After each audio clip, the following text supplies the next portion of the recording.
to the republic for which it stands, one nation, under God, indivisible, with liberty and justice for all. Madam Clerk, can we have a roll call, please? Mayor Beagle is excused. Deputy Mayor Resnick. Present? Councilmember Behrman. Present. Councilmember Godshall. Here. Councilmember Grunwald Fox. I'm here. Councilmember O'Day. Here. Councilmember Sharp. Present. We have a quorum. Thank you. City Manager, any changes or additions to the agenda tonight? I have no changes nor additions, sir. Assistant City Manager Benson? I have none, sir. Any from the dais? Keenan? Thank you. Or Councilman? You're fine. Like to request that we remove consent agenda item number 2 to be new business for discussion. Action possible. All right, we'll take consent agenda item number 2 and make it new business item number 7. Any others? Okay. Next order of business is approval of the minutes from the regular city council meeting of June 24th, 2025. Do I have a motion? Move to approve. Support. All right. Any additions, changes, or deletions?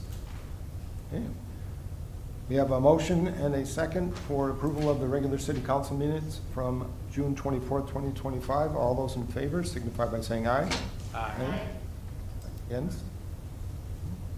Passes. Next item of business is correspondence, which we have none this week. And we go on to the city manager's reports. First report is the fire report from May 2025. Do we have any questions?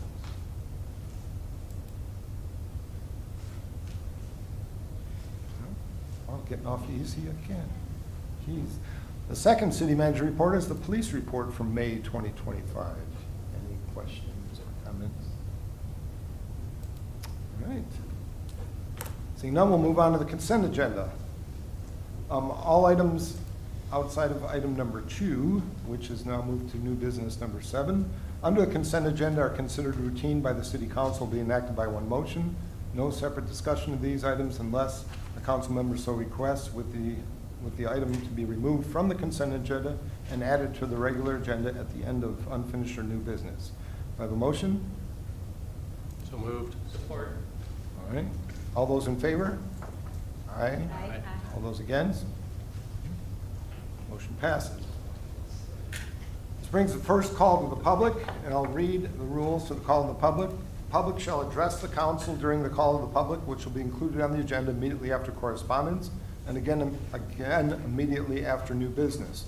The first call of the public immediately after correspondence shall be limited to agenda items only. A person shall not address the council in excess of 5 minutes unless the time is extended by a majority vote of the council. Persons wishing to address the council shall identify themselves and their place of residence and shall state their reason for addressing the council. All comments made by the public shall be made directly to the council. Do we have anybody for the first call to the public tonight? Sir, come to the podium, please.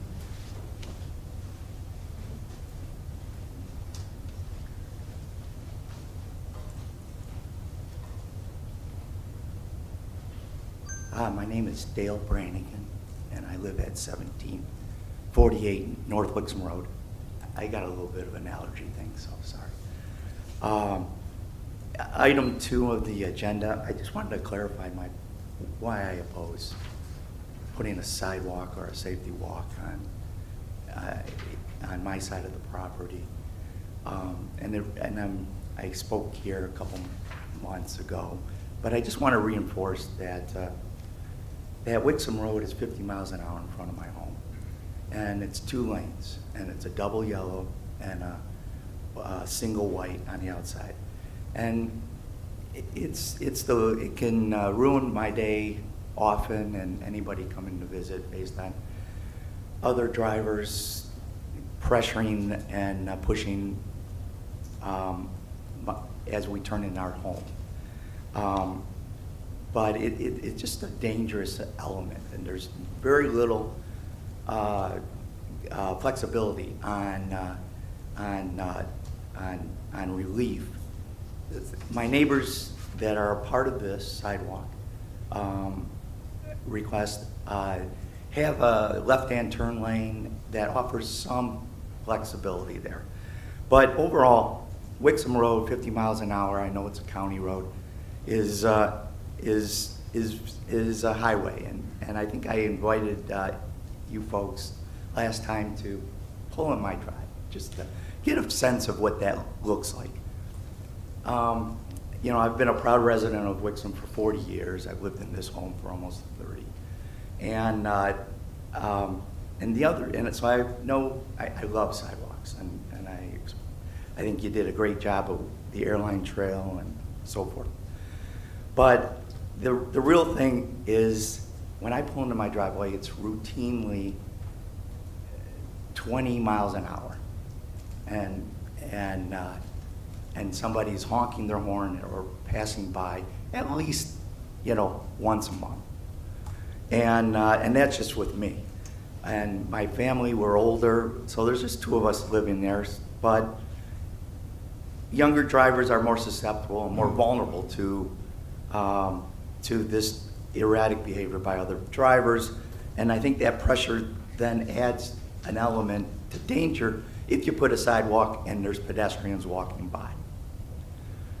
Plus, there's an elevation difference that complicates it, and Tim and his team, along with Steve, have done a wonderful job of trying to mitigate that, but there's a drainage and there's other factors that, you know, that there's still, it's gonna be cumbersome. And then you get into the nighttime, when it's dark. And that's when people seem to be really driving at the speed limit or above on Wixom Road. It's just a very dangerous situation, and heaven forbid, I just don't want to be a part of any accidents. And that's my opposition to this. As I said, you know, I think there's 11 consents that have been, or 10 of consents that have been signed. But my drive is a bit unique in that there's no flexibility there. And I think the last thing I just wanted to mention that, well, almost last thing, is that I routinely stop to make a left turn when there's oncoming traffic. And that traffic is visible, okay? What's behind there will be an additional challenge. And I'm holding up people, and they regularly ride on the grass west of Wixom Road where the sidewalk is existing. Now, there's room where there's probably no danger, but it's not right. And I know I'll be needing to stop going northbound now. And it's just, you know, I don't want to overstate my fear, but that's why I'm here. I asked if there was a safety study done on who's going to be using the sidewalk and the dynamics of that, the support to the public, and I don't think anything like that has been done. And I just not, you know, I just wanted to give my 2 cents here, okay? Thank you very much. Thank you, sir. Anybody else for the first call to the public for agenda items only? We will move on to unfinished business, which we have none this week. And on to new business. Item number 1, a recommendation to approve a letter of agreement with Carlisle Wharton and Associates of Ann Arbor, Michigan, to amend the fee schedule and extend the term to June 30th, 2030 for planning services, and authorize the mayor to sign the agreement. Do I have a motion? So moved. All right. Motion, support, discussion. Mr. Benson. Thank you, Deputy Mayor, members of City Council. You all may recall back in 2022, the city elected to enter into an agreement with Carlisle Wortman Associates for planning services after a competitive bidding process. And in that original agreement, there was, it called for annual increases to our fee schedule. We came to find out now 3 years into that of that 5-year agreement that the last 2 years of that agreement didn't call for any fee increases. So earlier this spring, but a little bit after the budgeting process, we did open a conversation, and Carlisle Wortman Associates indicated that they would be interested in addressing that in a formal way. So, we kind of went back and forth on this and negotiated a bit, I will say. Before you tonight is a proposed amendment to the agreement that would basically carry forward the same rate increases we had been seeing. They are, slightly higher than the first 3 years, but follow a similar track on it in terms of a fixed amount increase on each item per year. That includes their hourly rates for, different classifications, whether it's a principal planner, those kinds of things, as well as fixed increases on the monthly retainer fees and the office hour rates that we utilize.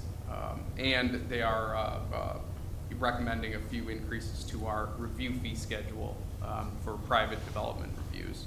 So all of those things are summarized in the attachment, and one of the things that from a staff perspective that we thought might be beneficial is to lock in rates for a longer period of time, knowing that there's only 2 years left on this current agreement. As a whole, staff has been satisfied with Carlisle Wortman Associates, and we think that, obviously the first year or two, they're learning us and we're learning them, but we've been satisfied and think that it would be in the city's interest to continue that arrangement. So, I can walk through kind of all of the numbers. The key thing I'll point out is that the proposed fee schedule increases on the fixed portions we project would require a budget amendment of about $4,000 over what we had budgeted for the total year. And that's, primarily based on we were just using kind of a fixed 3% without knowing kind of where that would end up. So a little bit higher, so we would recommend the budget amendment as well. With that, I'd be happy to answer any questions, and we also have Ben Carlisle, our principal from Carlisle Wortman Associates, in case there are any questions for him. Councilwoman Fox. Thank you. So just a clarification, well, a couple of questions, but first a clarification. Mr. Benson, you said that when we first had the contract, we noticed that the last 2 years didn't have a fee increase. Is that what you said? That is correct. And so that was an error in the contract, or what was the rationale? Yeah, I would say either it wasn't contemplated or we didn't catch it at the time of bringing it here. It specified, what the rates would be for 22, 23, 23, 24, and 24, 25. Mm-hmm. But it just kind of omitted whether there'd be an increase or it stays the same. It just wasn't referenced. So that is, it was a bit of an oversight at the time. And the original contract was to expire in 24, 25 or 25, 26? The original contract was a 5-year contract, so it would expire at the end of 2020 or fiscal year 2027, so June 30th, 27. Oh, okay. So this proposed agenda item would add 3 additional years, so it's a 5-year total term. So it now expires June 30th of 2030 as opposed to 2027. Right. Okay. So if the initial contract was was proposed to expire in 26, 27, those 25, 26, and 26, 27 were the 2 years that we didn't have any type of accurate fee schedule. That is correct. It wasn't referenced one way or the other, whether it be flat or increase. Okay. Okay, thank you. Councilman Bear. So I guess I have a different view on it. Being an attorney that reviews contracts, if the contract doesn't provide for an increase, then they knew what they were contracting to in the beginning. I don't think it's an oversight on our part. If it's an oversight on their part, well then so be it. Whether or not we're happy with them or not, giving them an increase that requires a budget amendment and a 3-year extension early sort of seems a bit premature in my eyes, that we still have them for 2 years. And it's not like they're giving us a great deal. I mean, the monthly retainer is going up by over 10% per year for 5 years. So I mean, if they came back to us and said, hey, we're looking to do an increase of 3%, that'd be them giving us a good deal that would give us incentive to get extended another 3 years.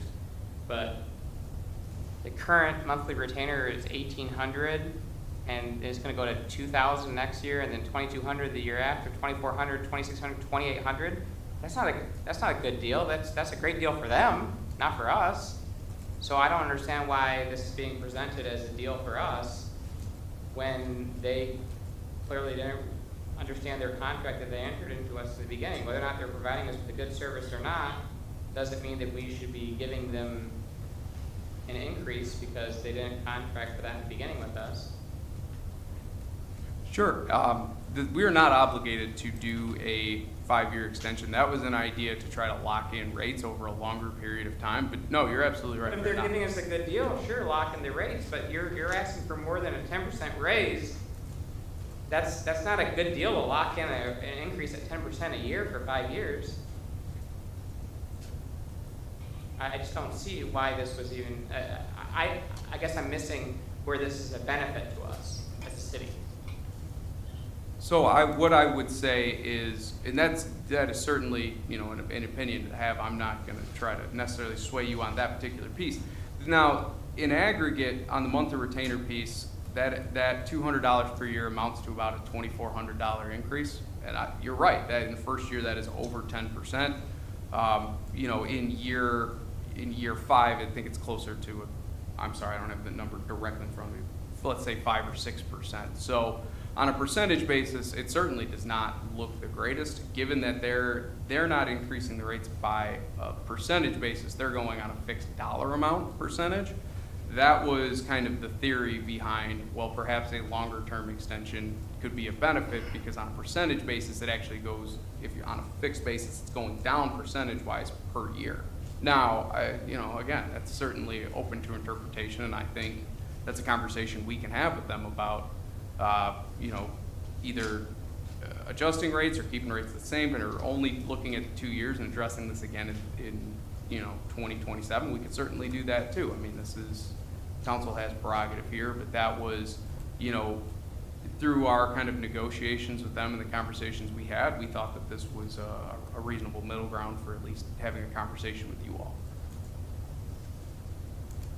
We budgeted for a 2.5% increase, Yes.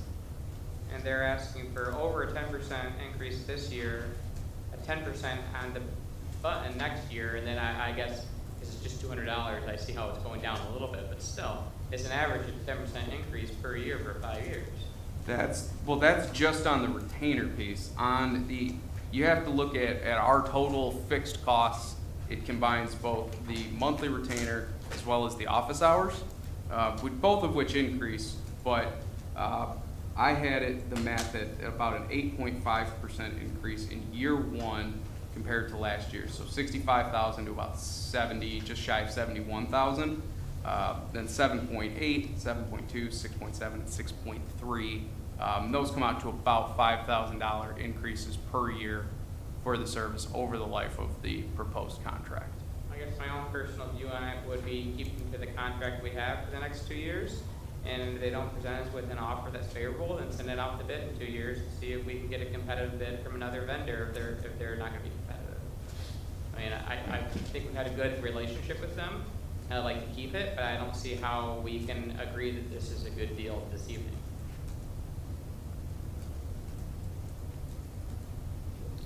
Good. Thank you. Excuse me, I have a bit of a cold, everyone, so you have to bear with me.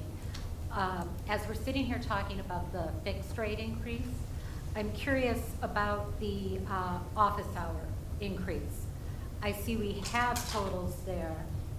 Do we buy them in bulk up front, or is this just an estimation? They bill us as they go, but we do have a fixed schedule that we work on. So the estimate for the total, we do 2 half days per week. Sometimes it becomes 1 full day if a day's missed or things like that. But you know, for the numbers that we put together for the estimate, it's assuming, you know, 52 weeks at 2 half days per week. Thank you.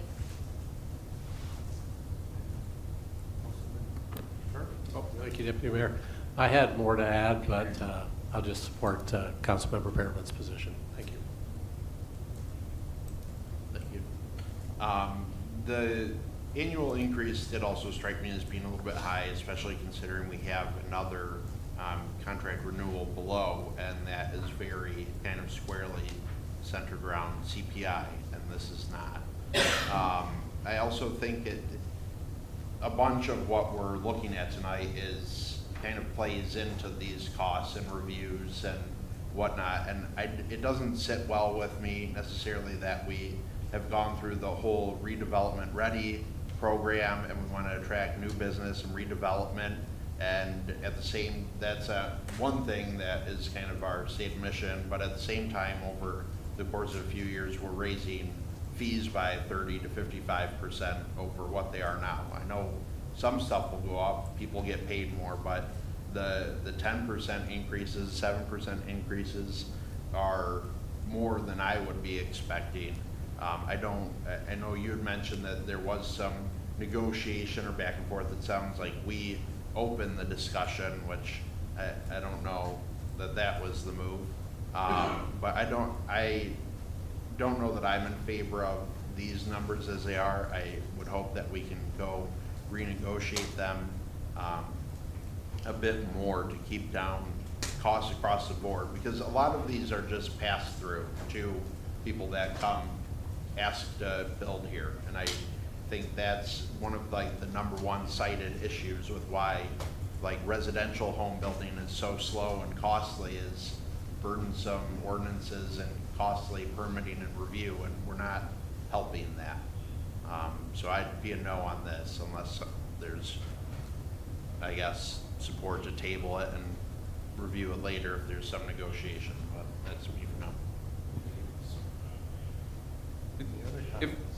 If I may, I just wanted, you're referring, you were talking a lot about the fee schedule for development reviews, correct?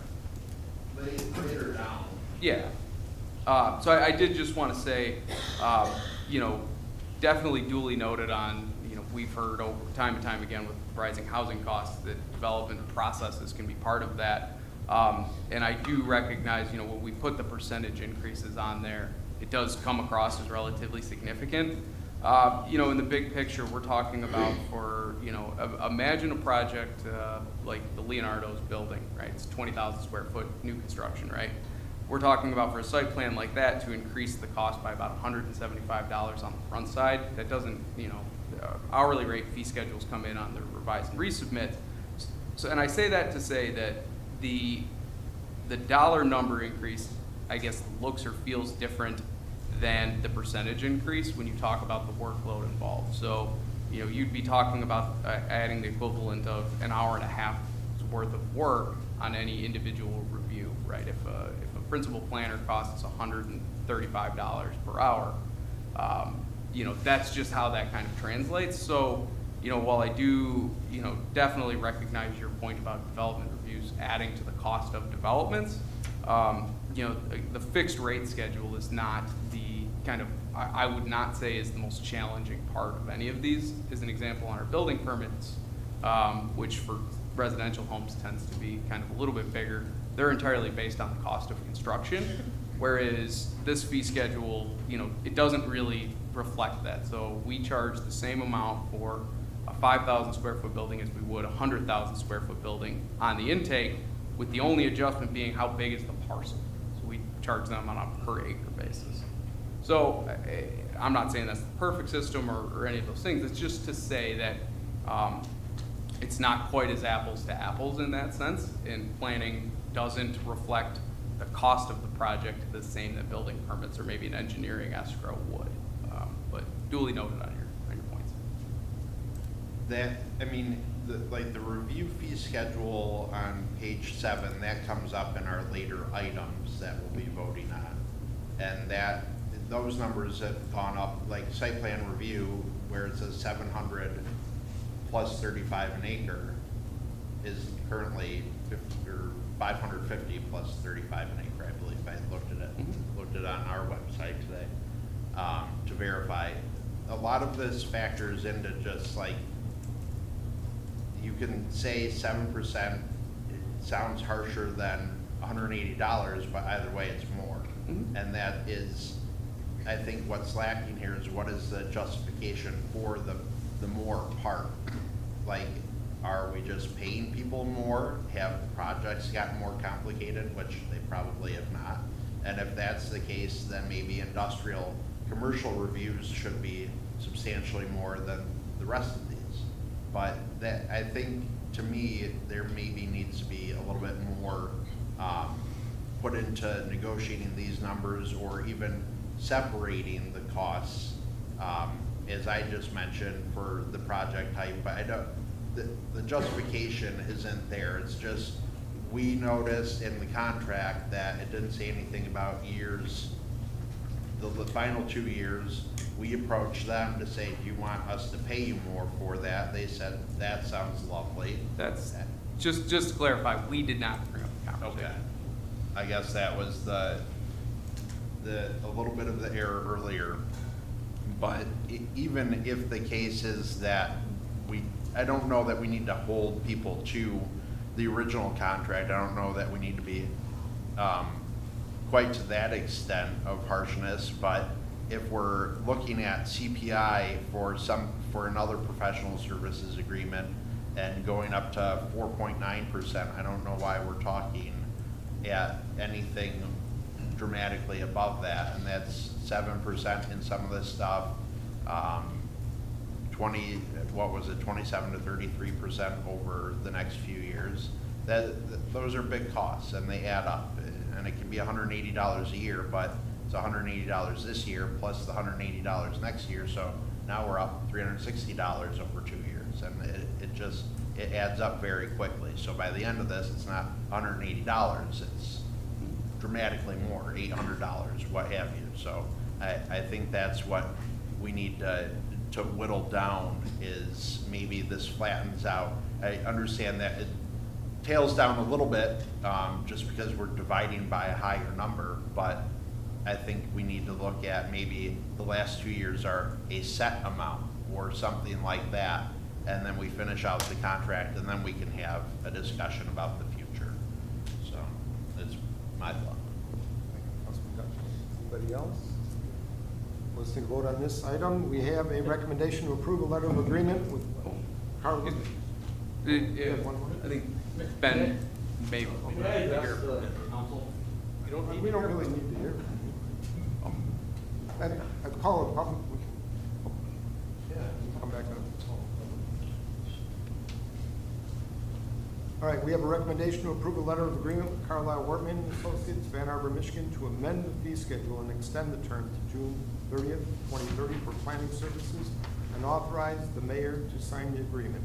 All those in favor signify by saying aye. All those opposed? Hey. We don't have to do a roll call. Everyone's saying. Okay.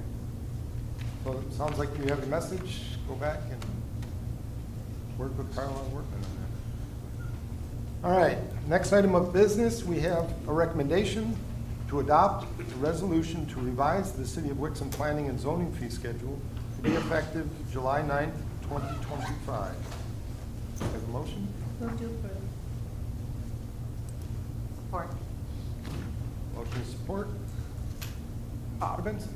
Good evening, Mayor, Deputy Mayor, members of City Council. I would recommend tabling this agenda item until we solve any adjustments to our review fee schedule. I think it would be premature to adopt an updated fee schedule. Make a motion to table. We have a motion to table and a support. All those in favor signify by saying aye. Aye. Aye.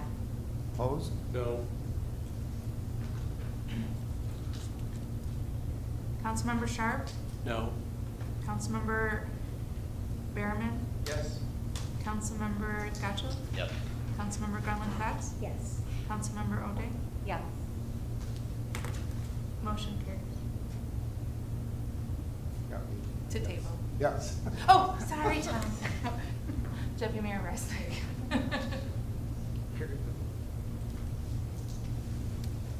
All right, so business item number 2 is tabled until we get the contract figured out.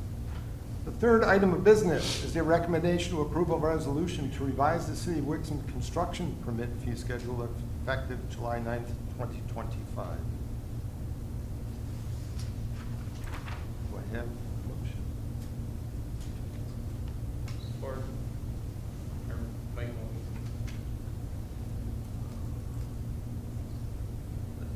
Second. All right, I have a motion to support. Mr. Benson. Thanks, sir. So this agenda item is a little bit more simple. During the budgeting process, we had talked to City Council about the idea of removing our electronic archiving fee from all of our building permit applications.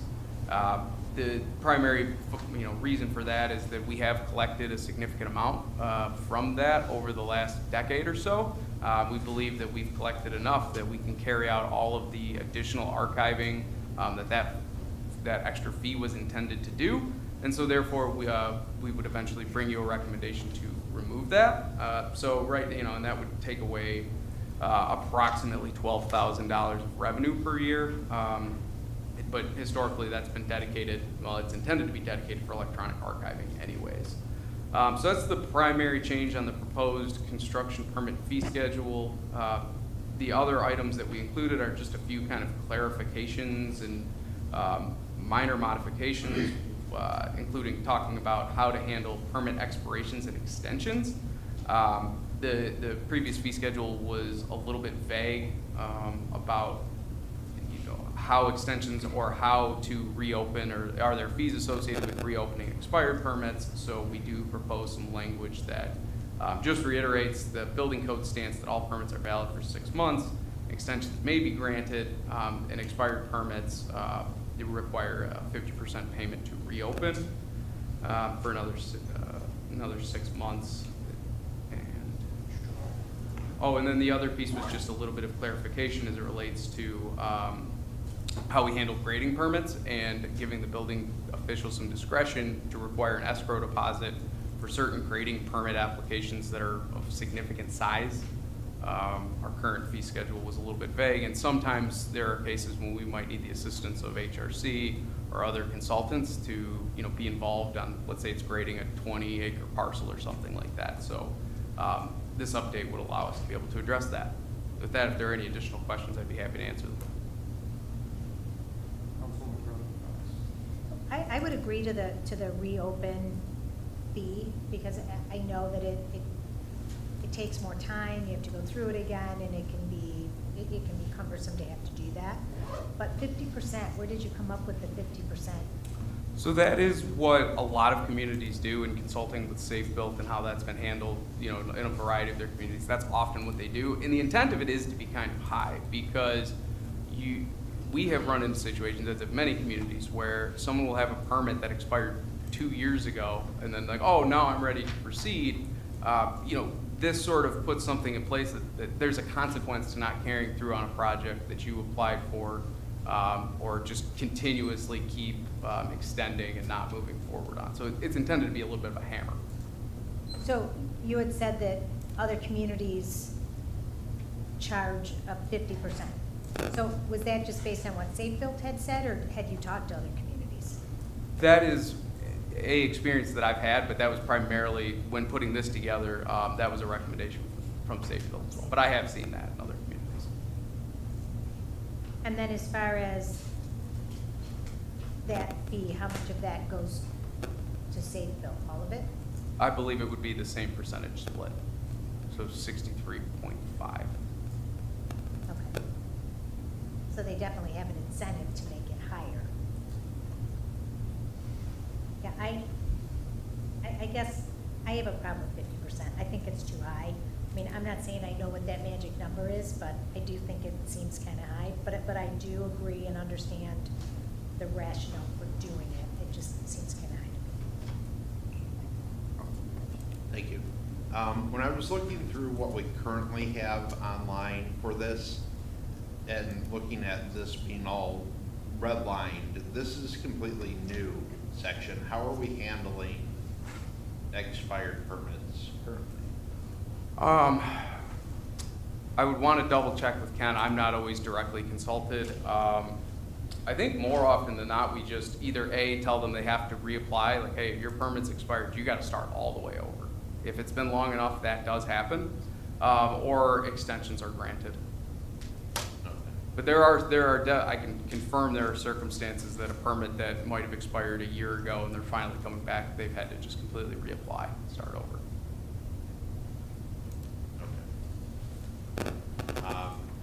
Yeah, similarly, if the 50%, I get it. Obviously, that saves some people that are currently having to restart the whole process and pay.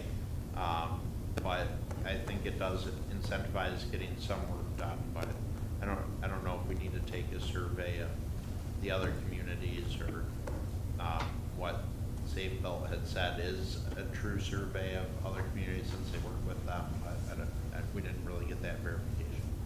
Thank you. Councilman Fairman. I mean, I know there was a situation with a resident that I was brought into where their permit was, they had their final inspection, but somehow it didn't get closed out on our end. And then the planning department wanted to charge them the entire 100% to reopen it to do the final inspection. And like, that resident literally like had the green stickers on their electrical panel saying it passed, and literally had to take their electrical panel to their planning office to get them to not charge them 100% to reopen it. So I think 50% is better than 100%, but at the same note, I think there needs to be a little bit of leeway there. I thought it was disappointing that that resident had to bring their electrical panel box into the city on that particular issue as well, but perhaps 50% is too high, but at least it's better than 100%. So. Okay, thank you. I guess I would just mention that I'm comfortable with the 50% in so much that there is a safeguard because you can put in this written request in advance, so we do give them an opportunity for unforeseen circumstances. So I would just say I feel 50 is fair. And I'll add that I think reopen fee is fair. I think we've had some instances in the city where permits were pulled and then the project was sat on for an undue amount of time, and I think it's fair for 50%, so I'd be in favor of that. I do have a question on the electronic storage fees. When I was working in my business, we paid a lot of money for cloud storage for files, and I guess I was under the impression that it wasn't just our digitizing of written documents, but also paid for the storage fees for all that data. How is that being archived and stored currently? So I would argue B, kind of reference back to, we did look at the original approval documents from 2000, I want to say it was 2010, I apologize, I don't remember the exact number, but I can get that for you, of when they approved it. And it was indicated in the original agenda item that the intent was for disposing of old physical copies and getting rid of them. As in terms of ongoing storage, for servers and our database systems and all of those things, that would be a part of our 36% I'm sorry, 35.5% that we keep, because the intent for building permits is that all the revenue that's generated is intended for covering the cost. So it's not really intended to subsidize the general fund or anything like that. So we roll those costs, and we account for that when we're looking at our revenue side of it. Well, how are we archiving now, in the cloud, or do we have servers here? We do have servers on, so it's a little bit of both. We have backup systems, but we do have in-house servers, and that's where the majority of our data is stored, and then we have cloud backups. And the costs for those storage, the offline storage, is adequately covered under the 36%? Yeah. Okay, very good. Thank you. No further questions or comments? Okay, we have a recommendation to approve a resolution to revise the City of Wixom's construction permit fee schedule effective July 9, 2025. All those in favor signify by saying aye. Aye. Aye. All those opposed? Motion passes.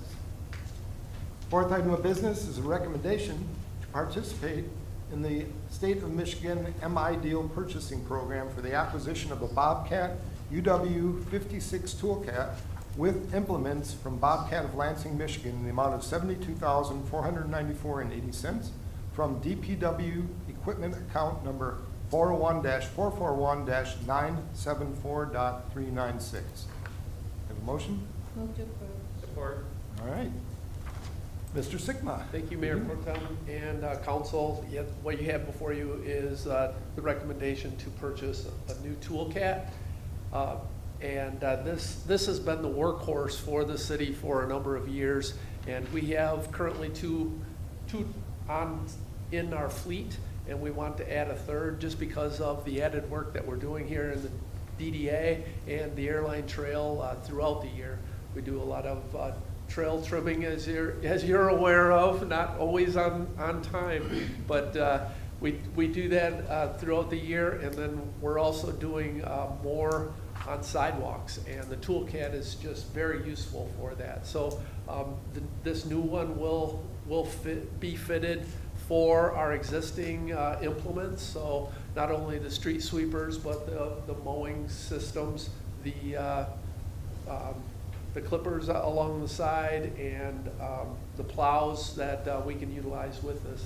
So we do plan to purchase this as part, or we had this planned in our capital, as you may recall, in our budget hearings. And with that, I'd be open to questions. Councilman Barrett. I guess it was more, I'm fine approving this. I just noticed that when you guys are driving toolcats all the way from DPW downtown, one, it doesn't appear that there's any sort of caution lights on them, or at least they're not being used, if there are. And two, there's no logos on the toolcats that show that it's a City of Wixom toolcat. I think maybe both of those things might be slightly beneficial. For one, the safety of people driving around them and person driving the toolcat down the street if it goes slow. And two, just knowing that it is a city vehicle and not just some random person driving sort of tractor down the street.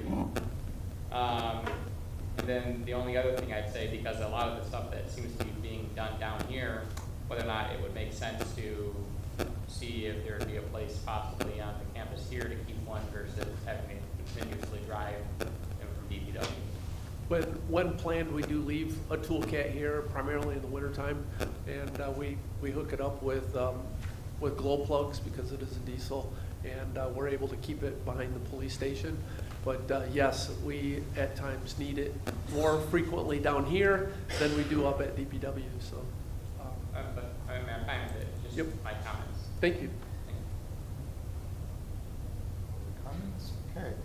We have a recommendation to participate in the State of Michigan M-Ideal Purchasing Program for the acquisition of a Bobcat UW56 toolcat with implements from Bobcat of Lansing, Michigan, in the amount of $72,494.80 from DPW equipment account number 401-441-974.396. All those in favor signify by saying aye. Aye. Opposed? Motion passes. Thank you. Tim. Let's get that trail cut. Right. More frequently. I saw All it right. was sweet the other day. Did sweet.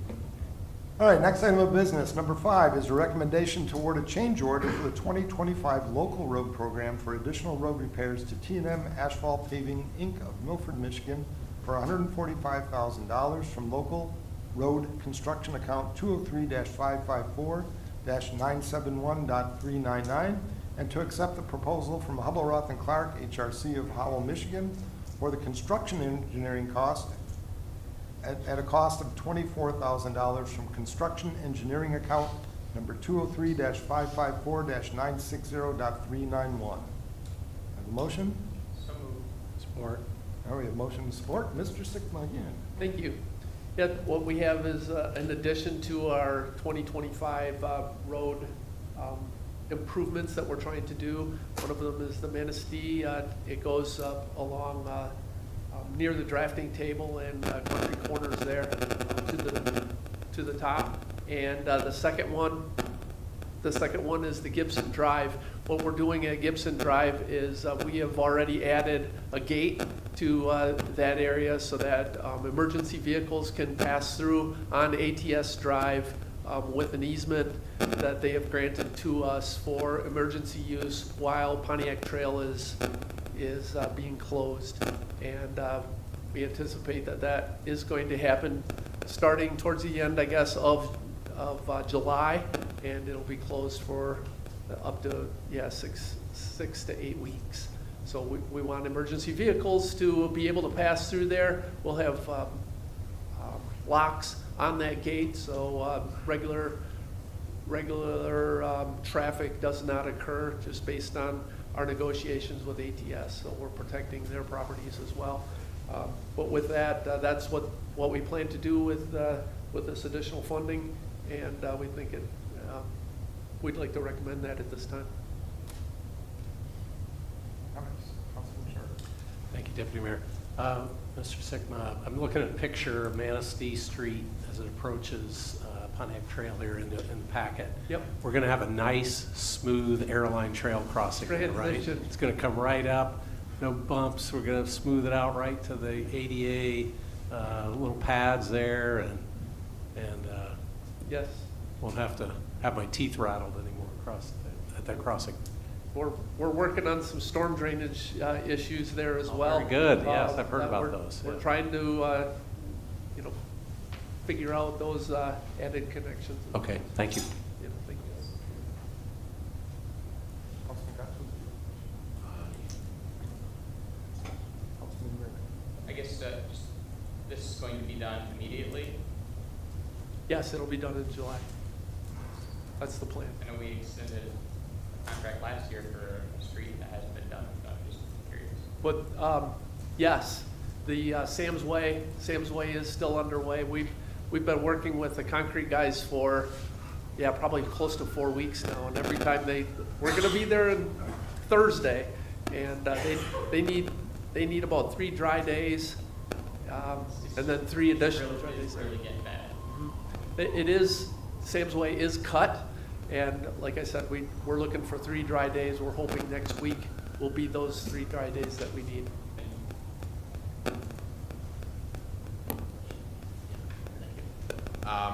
For the ATS Drive extension, we'll call it, that's their private road to maintain, right? ATS is? That is correct. And Gibson is ours, I assume. Correct. How much engineering cost is going toward that little strip? Very little, if any. It'd be just the inspections, because we're just looking to put a temporary drive in there of 20 feet, Okay. 25 feet. All right. And Is it- I'm sorry. I was going to say, if we were trying to engineer it and there's going to be curbs and whatnot, like, should we just put gravel down and call it a day? But if it's not eating into what the engineering is, then that's fine. Yeah. Thank you. I just had, thank you for the storm drainage look at Manistee, because I know that's been an issue too over the Michigan Airline Trail.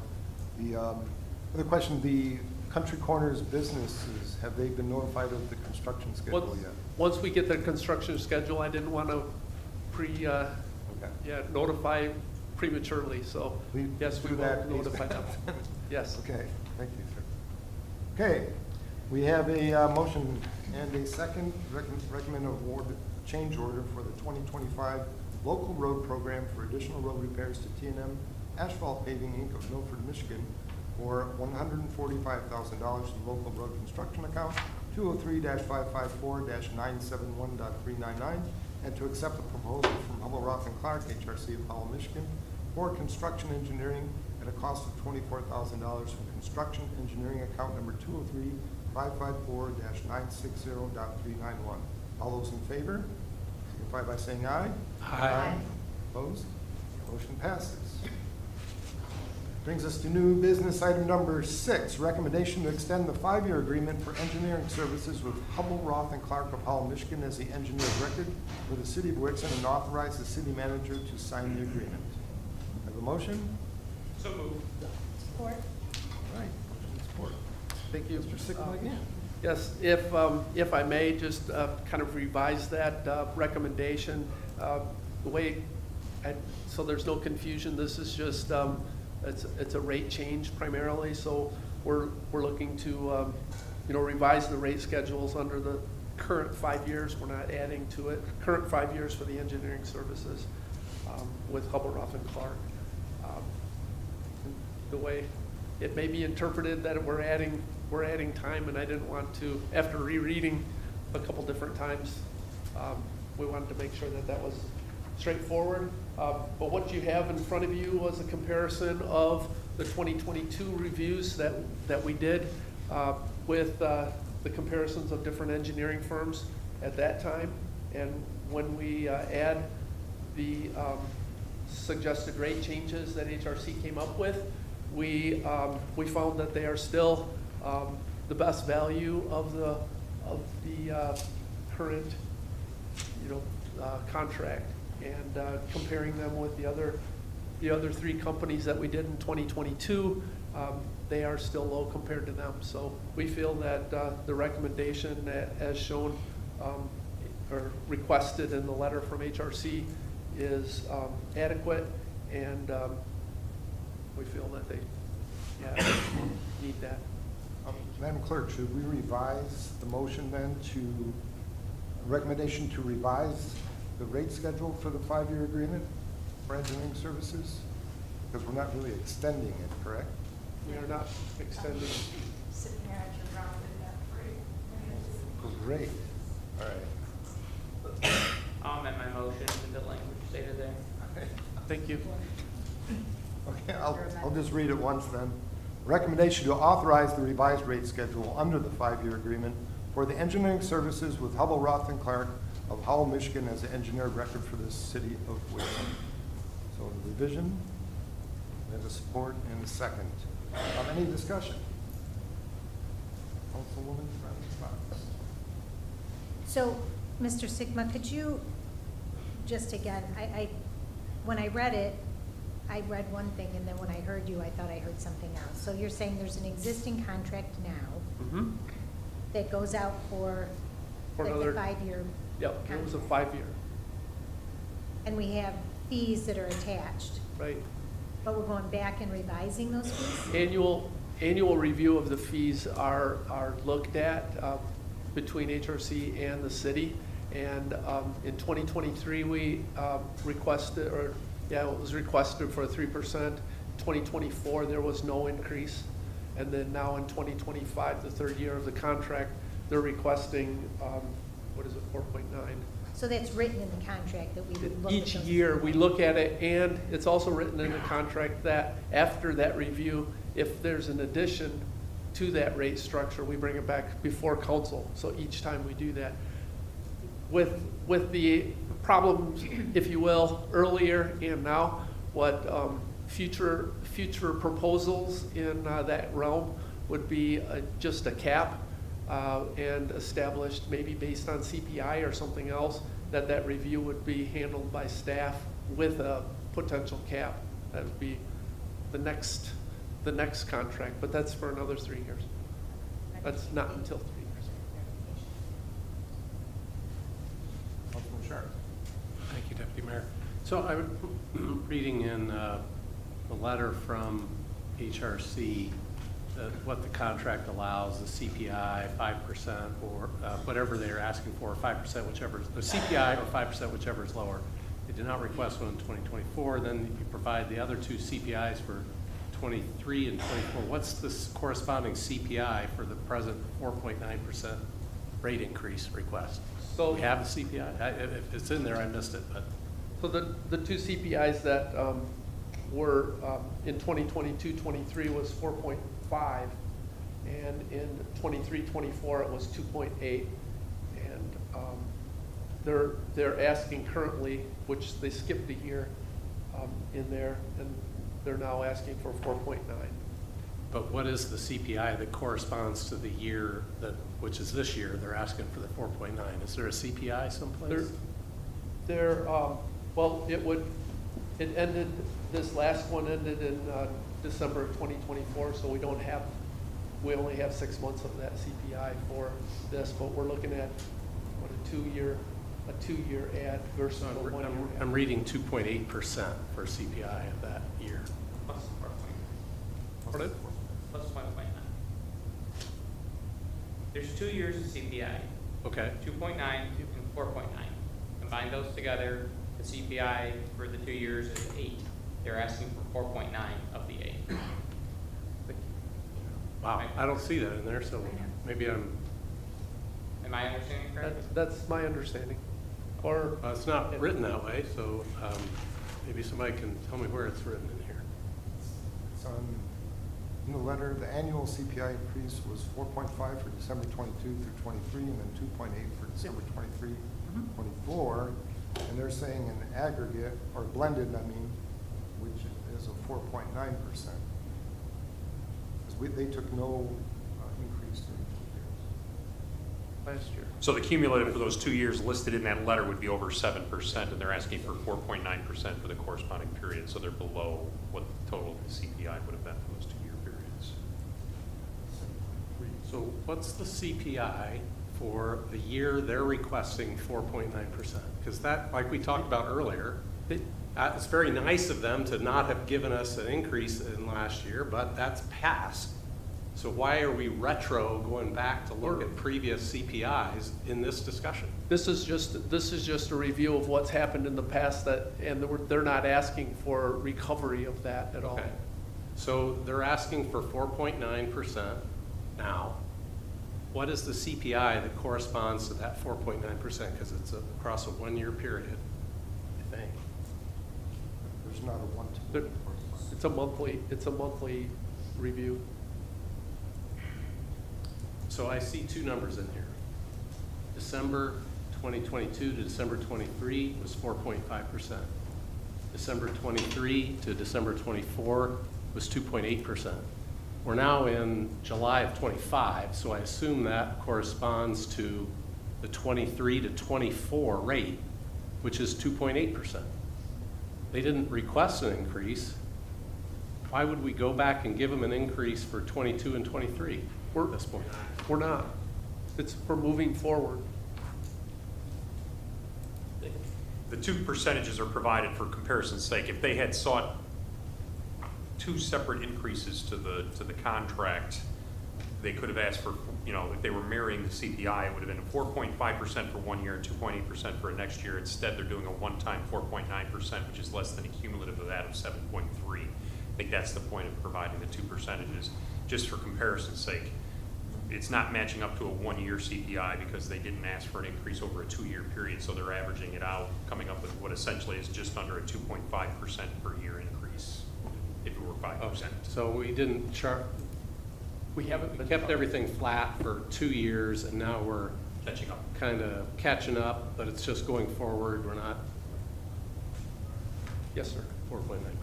4.9% essentially is over a 3-year period. So it's not redone every year. It's redone as HRC comes to us and asks. We review it every year, but each year that it is asked for an increase, we would go before council currently, So they did not ask for it in that prior year. last year.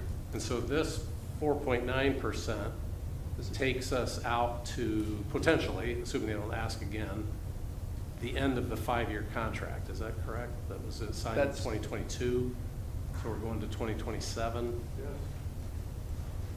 Absent any further requests, Yeah, Nancy Fudd, Help Roth and Clark, good evening. So our contract, it's on HRC to request this on an annual basis. We did not last year. That's on me. It's on me. It's not on Tim or Steve to say, hey, Nancy, are you gonna ask for an increase? That's on me to do that. We have the right to ask this every year per our contract. Will we do it next year? Depends it's really based on, in our letter, I kind of explained it, is that these increases are 100% for our labor cost increases. Our multiplier hasn't changed for over 20 years. So what we have to pay our employees to keep a viable company, to get the skilled folks that we need, that's what we do, and it's up to me to come to you to request that.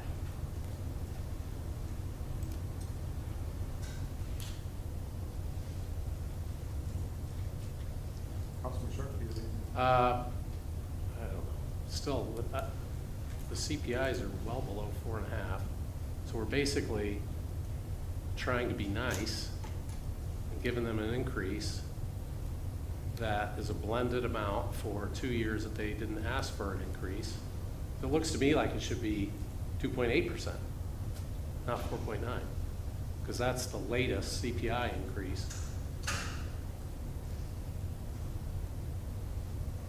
Because the contract says CPI or 5%, whichever is lower. And what do you know, it comes in at 4.9, which is just below 5. What's that? Just below 5. Just below 5. Even though the CPI that should be looking at is at 2.8. And I know the numbers all come in that say, hey, we're still below all the competitive firms out there, but that's one of the reasons apparently we hired HRC in 2022, because they were low. But that doesn't necessarily explain the number of hours it takes to do any individual project. That could be different by firm, which we've seen on a couple of projects. So I don't know. I guess I'll listen to any other discussion any council members have. But 4.9 might be a little high for me. Councilman Dutch. Thank you. I would just say we're dividing the 4.9 by 2 years, correct? Correct. So it's less than the 2.8 per year, I guess is how that's being structured out. And here I thought, after looking at the agenda and the increases being asked for our first item tonight, that this one would be so much more smooth. I don't have any issue with the numbers, especially since it is just essentially a catch up on a 2 year, but it's moving forward. It's nothing retroactive is what was said. So I think it's fair. It's below the CPI differences, and I appreciate the relationship we have with HRC and everything they provide. We have to keep the costs up. I mean, Mike's just sitting back there so coolly right now. You know, he probably asked for a raise every day. So that's why we got to pay. Thank you. Councilman Taylor. I was just going to say, I think this contract is different than the contract we had earlier too. Because the contract we had earlier was asking to go and modify something we already agreed to. 2 years that we have no duty to change if we don't want to, whereas this contract specifically provides that they can ask for this increase. And if my memory serves me right, the last time you came for an increase 2 years ago, you waited 2 or 3 years before you asked for an increase then too. So it's not like, as much as I'll be the first to admit that I give HRC a hard time from time to time, I think they're fair at only coming every 2 or 3 years and asking for an increase. And given the fact that their increase is averaging 2%, 2.5%, I think it's more than fair, and I'm fully in support of it.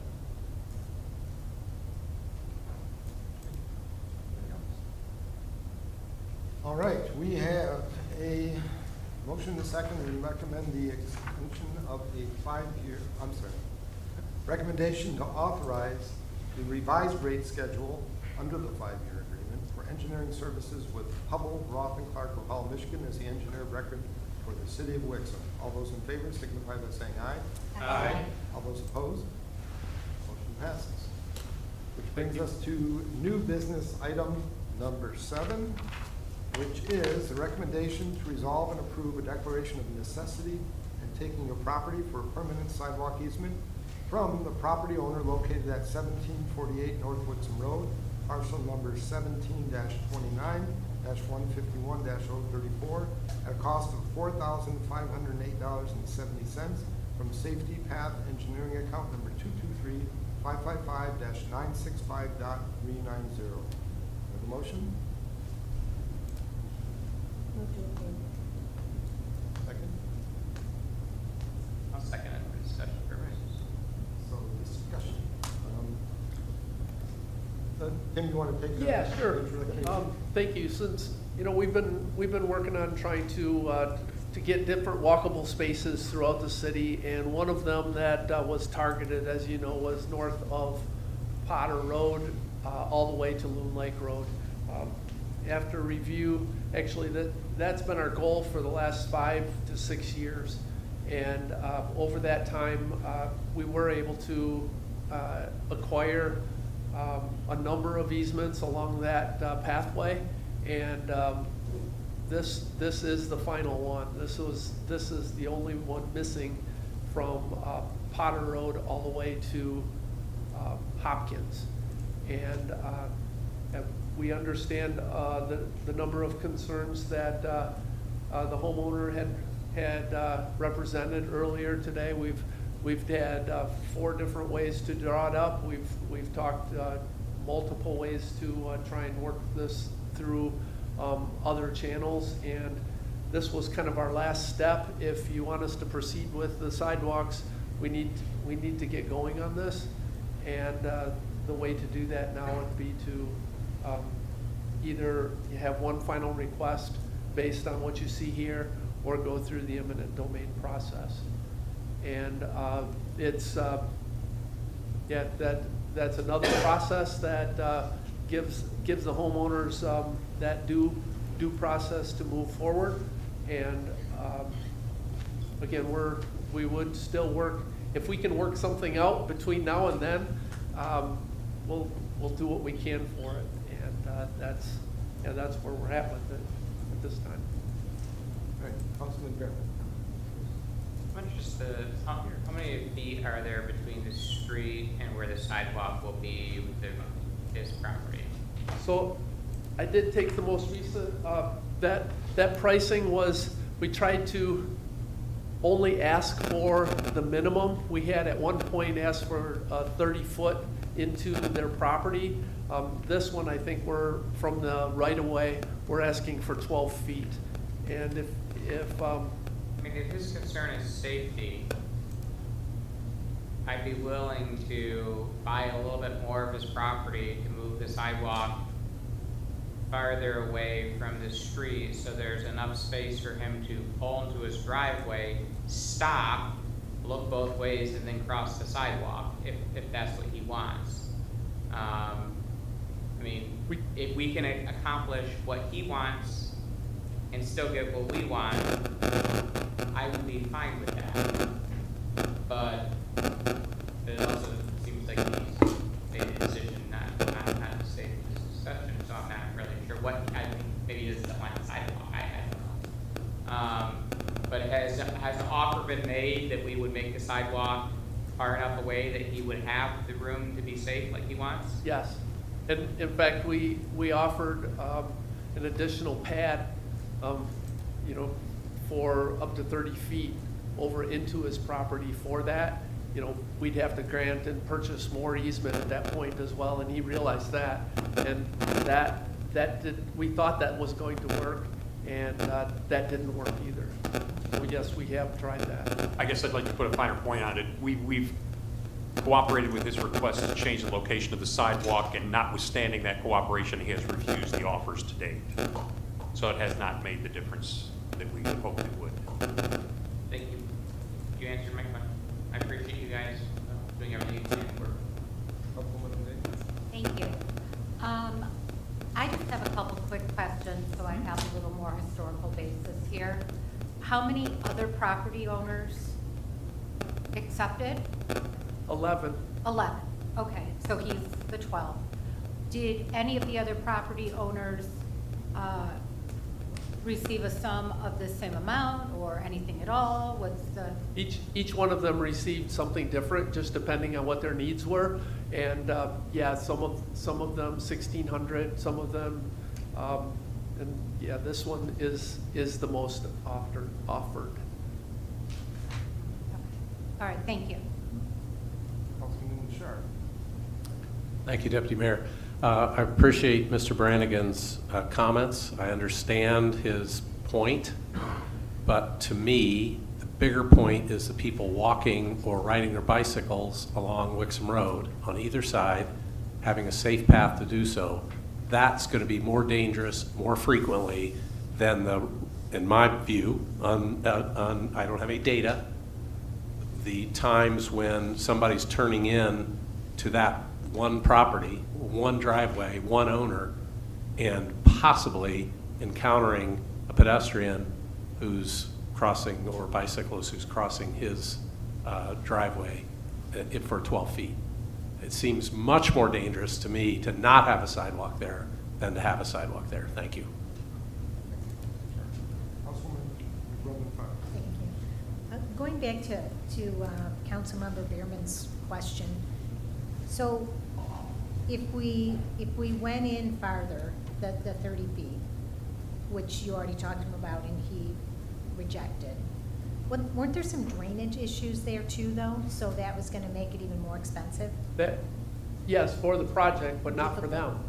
It wasn't going to impact them. Actually, we still plan to repair or to address the drainage issues that are currently there. Oh, regardless of where the sidewalk goes? Okay, so we've done everything. As much as we can. Okay, thank you. Councilman Gottschalk. Thank you. So I guess based on what you had mentioned a little bit earlier, Tim, the document we still have in front of us tonight says 30 feet, not 12 feet. It sounds like there's some difference of where this needs to go for safety issues. I think putting it where there can be some adjustment in his driving and whoever's walking or biking or whatever they're doing on the sidewalk, so they have some notice. 12 feet from the roadway is probably gonna not accommodate anyone being aware, especially if and it's not just one driver, there's 8 driveways there as well. For all the neighbors that live there, anybody turning left, looking southbound, they're worried about the traffic coming at them. They're not checking their mirror of who's biking up behind them. And that's what he kind of expresses one of the issues. And I don't disagree with that. I don't know that we had an overwhelming push from Northridge and Palmer Lake Estates neighborhoods asking to get that sidewalk. I think this is more of just a project we want to do because we don't have sidewalk there. The cost is exorbitant. I would be more in favor of just finishing off the path from Trails of Loon Lake down to Charms and Crosswalk. The folks in Northridge and Palmer Lake can access Loon Lake Road. All the sidewalks that we just expanded even, so now they can get anywhere from there. But I do foresee a safety issue coming up while somebody is trying to turn left off of Loon Lake into that section, because people aren't gonna be paying attention. I almost rear-ended somebody driving to this meeting because he stopped in the crosswalk in front of Wall Lake Western because someone was 10 yards away riding on her bike. Like, people don't think on bikes or driving. So having lived through having a family member pass away being hit by a car, I would hate to see that happen to any family. I'd hate to see that happen to any homeowner. I don't think that we've given the full safety consideration here in terms of how far off the road this needs to be, how we give people heads up that people will be turning at some speed. Right now, what's in front of us, I don't support. I'm not saying that it's a no overall to the project, but I feel like we're not being provided enough information. That's why I had asked last time that it get pulled from the agendas to get some more information to make that final offer, and all of that got put off until today for one reason or another. And that's just, I don't feel like things have been presented to us in the fullest manner of safety. That's fine if the homeowner says it's a safety issue, and it is, and he just doesn't want it no matter what, which seemed to be the comments tonight, irrespective of whatever monetary amount. I mean, he's not going to live there forever, so maybe this is a project that's on the back burner until there's a new property owner and we can revisit it. But I just don't understand the push to take somebody's property to do something we don't necessarily need to do just to say we've done it. So, thank you. My input on this is the city has 17,134 residents who overwhelmingly supported our safety path millage renewal. When we first did the safety path, there were a lot of the same comments. Oh, it's going to be unsafe, and there's going to be a rise in crime, and we're going to be hitting people that are on the safety path. The same argument could be made for any of the residents along Potter Road. And most of those residents gave up that easement for $1. $1, right? Now here we're giving fair market value to someone that just doesn't want the path in front of their house. I mean, I can respect Mr. Brannigan's point, but if hundreds of other people have said, yep, safety paths are great, they're safer for our children, for pedestrians, for cyclists. I've been hit by a car on a cycle, and I was on the safety path. It happens. Inevitably, it will happen in some community. There's several that happened on the 4th of July weekend in the state of Michigan, one resulting in death. So that sort of incident does happen. But to not do the safety path that the voters overwhelmingly supported because of one resident, one small section, and we've bent over backwards to accommodate it. We've made several offers. He's had ample time to discuss it. And with his family and whatever else to make his decisions. And I think Tim and Steve have gone overboard in trying to accommodate this one last holdout. So I support the taking of it. Let's move forward. Let's give the residents what they voted for, and that's a complete safety path. I, for one, play Frogger on my bike, crossing over to Palmer Lake Estates, an unsafe crossing point right now because that safety path's not completed. And that's the shortcut from anybody coming from my neighborhood or the 4 neighborhoods surrounding it over to the parks or over to Glengarry Road, through the park. So I'm supportive of it. Thanks. Thank you. I just point out Potter's 30 miles an hour. This is 50, so it's a little bit different in terms of safety. So I figure this is going to pass, but I hope before we start building or we really pin down exactly what's being taken in terms of safety being at the forefront, not sidewalk being done at the forefront. Thank you. Just one last question. Have we confirmed that the contractor is still going to honor the price that we approved if we take this piece of property? That remains to be seen because of all of the other ads that have happened over the last 6 months. There are some things that we were trying to work out yet. One way to do that. That was the sole source, correct? It was. So that would probably need to be vetted out at that price. Just find that. Correct.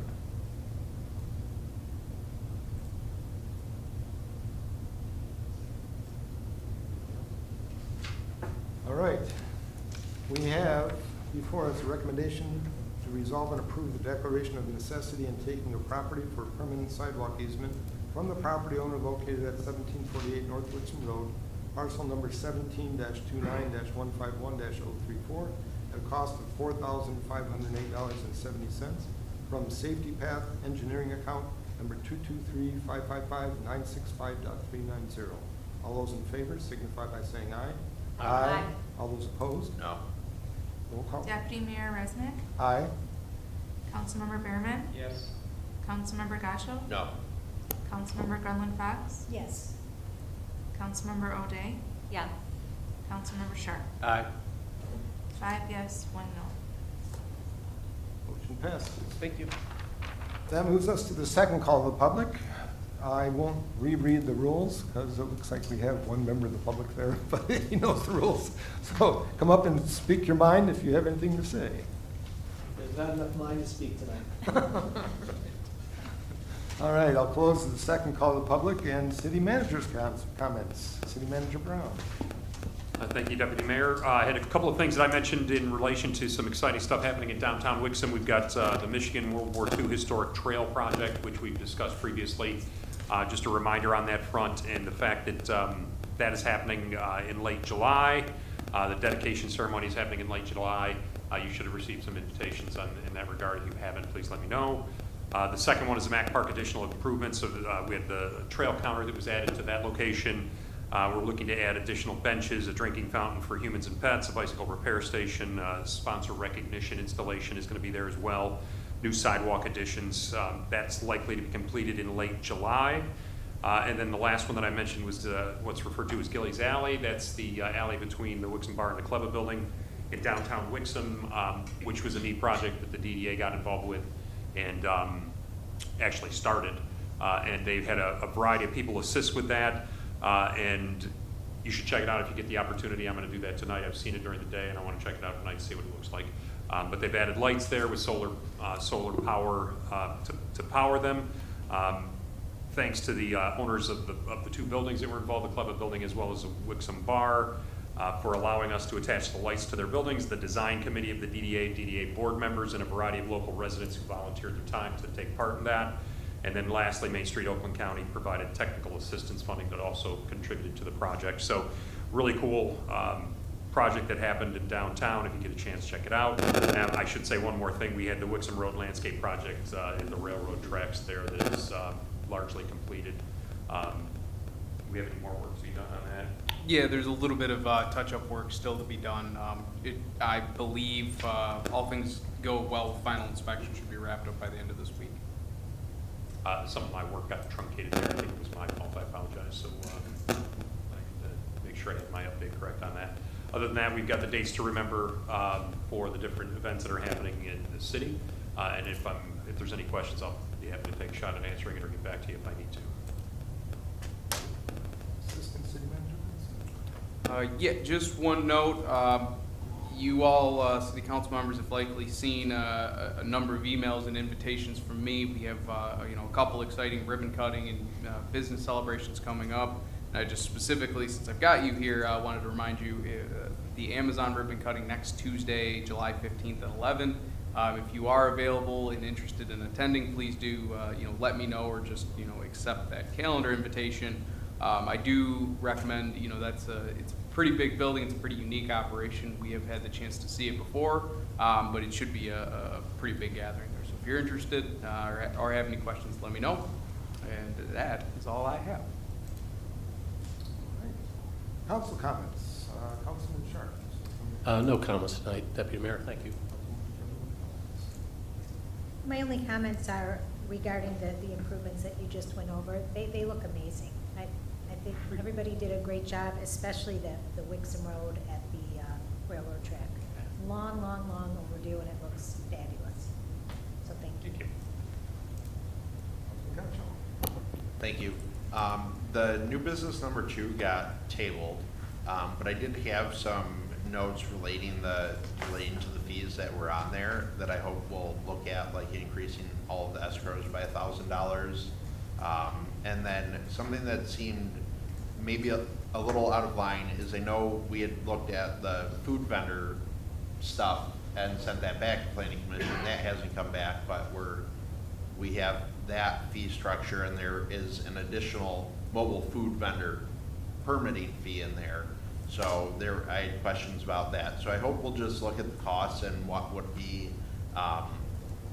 actually asked, like HOAs, or because that's temporary use, but we haven't even settled by ordinance what that will be. If an HOA decides every Thursday they're going to do a food truck, as they most do in the city, it seems. So trying to get that settled maybe before this comes back to us. But while we're trying to renegotiate fees with CWA, try to keep our fees down as well, especially adding like the additional 25% thing. Maybe we need to look at that again. The other thing I want to note or touch on that I noted was in the Planning Commission comments, as well as the Beck Road crossing for the railroad. And first time I've seen it, but I guess it's happening now because people are going into the center lane so frequently, headed northbound to avoid all of the bumps, that other people are just flooring it through the bumpy section northbound and getting past the people who are slowing down and going over the center lane. So that's adding a whole new element of safety issues there, aside from people coming to a crawl in their Jeep to cross the railroad tracks, which is a strange thing to me. But we do need to definitely talk to, like say, I noticed that you had said that we're talking to them. I don't know what amount of leverage we have in terms of forcing, but that's kind of reached the point where it can't keep being what it is anymore. Yeah, I can speak to that a little bit. We've had numerous conversations with them, some relatively forceful. And ultimately, it comes down to, there's kind of two key points at the moment. One, they do recognize it's a problem, given it is a highly regulated crossing.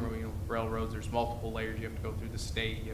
There's a variety of processes. So the first and foremost thing that they told us is, and I don't know if this changes in some sort of emergency scenario, but they couldn't get that fixed this calendar year if they wanted to, just having to do the design work, having to get through the permitting processes with the state and all of those things. However, they have told us, and we've been talking for well over 6 months, about co-sponsoring an application for a grant, and I apologize, I forgot the acronym right offhand.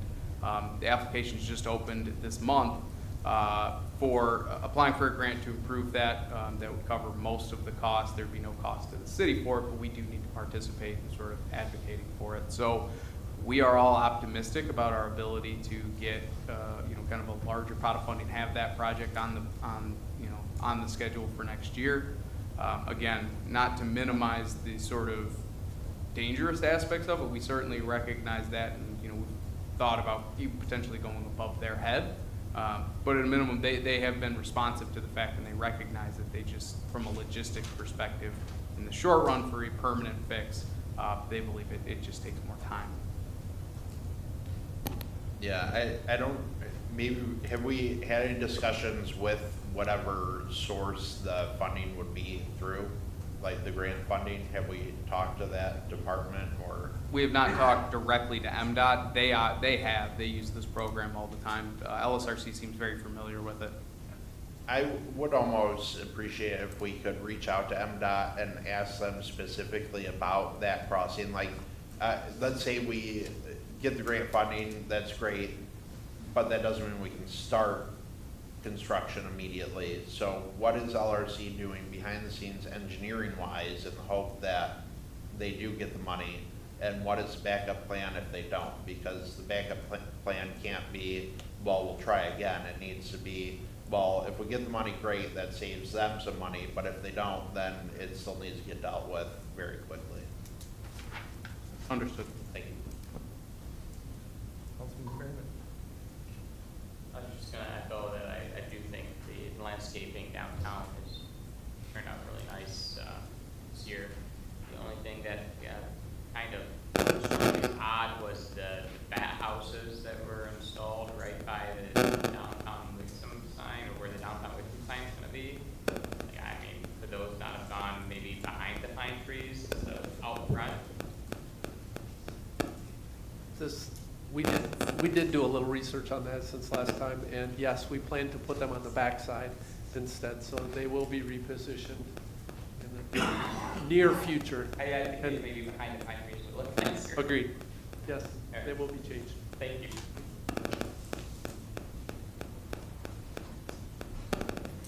That's it.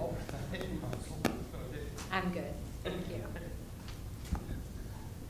And all I wanted to add was just a note, when vendors do come into council, they're not negotiating the contract with council. They negotiate those contracts with city administration, and then city administration brings it to council. So that's why, we ask management to go back and renegotiate contract. That's what we're asking them to do, is take a look at that when we deny a particular recommendation. So I will not be at the next meeting or at the groundbreakings. I'll be on vacation, doing my grandfather duties on the East Coast for dance competitions. So I will not be able to attend any of those, and I think that's all I have. I have a motion to adjourn. So moved. Support. All right, all those in favor, signify by saying aye. Aye. Thank you all.